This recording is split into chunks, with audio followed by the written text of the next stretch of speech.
Hey everyone, good afternoon. Welcome to Honolulu Airport. We just got off the plane from Dallas, Fort Worth, about an 8-hour flight. And not the first of the day either. We started our day in Charlotte, North Carolina at around 6 a.m. local, but had the distinct privilege of flying AA's flagship first on the 777, so certainly can't complain.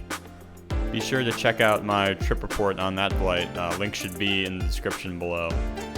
But back to today's journey. It's been a long day, but our trip is not over yet. We're gonna have to somehow find our way over to Lanai, which is the smallest publicly accessible inhabited island in the chain. As such, it's slightly more difficult and more of a pain to get to than Maui or Molokai.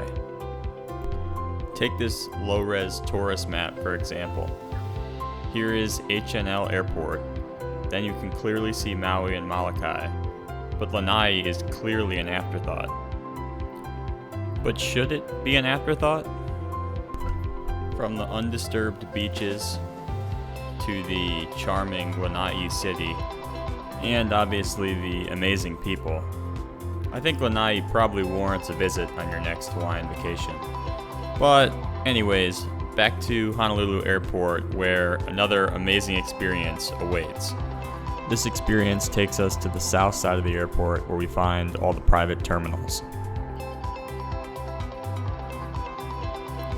And welcome to the Lanai Air terminal.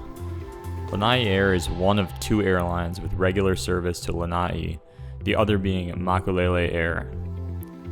However, there's one big distinction. Lanai Air is more of a charter airline and brands themselves as more of a luxury experience. They're contracted by the two Four Seasons resorts in Lanai to shuttle guests in between Honolulu and Lanai. They operate a fleet of Pilatus PC-12s, which are single-engine turboprops. They cost around $5 million new and are capable of flying around 1,800 nautical miles non-stop. It's a very capable, Swiss-made aircraft that can handle just about anything, from business travel to foreign aid missions. Suffice it to say, we will not be pushing the aircraft to its limits on a sunny day flying between the Hawaiian Islands, but wanted to give you guys some context on why this plane has been so successful over the last couple decades. But anyways, back to Honolulu, where it's time to board.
After a pretty spectacular takeoff on runway 4 left, we banked right and climbed to about 10,000 feet.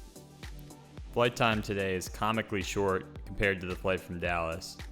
It's only about 63 nautical miles from point to point, which translates to just over 20 minutes in the air.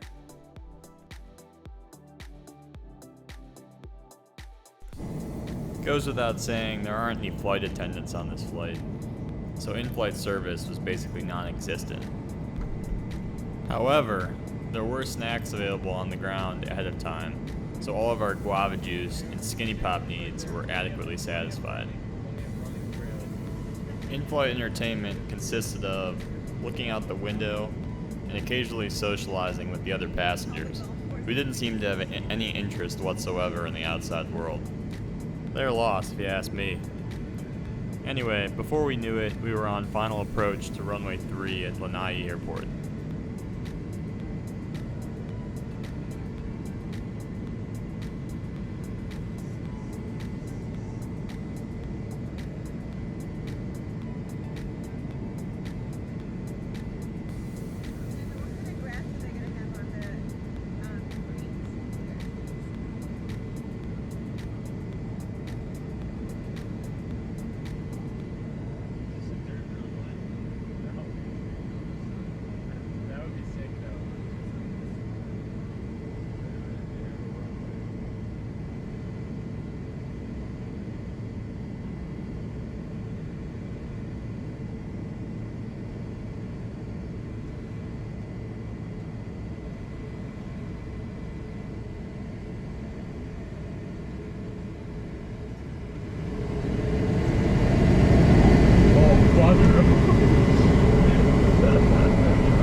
Okay, so I don't know if you could tell from me and my brother's reaction to that landing, but these pilots should definitely get a raise.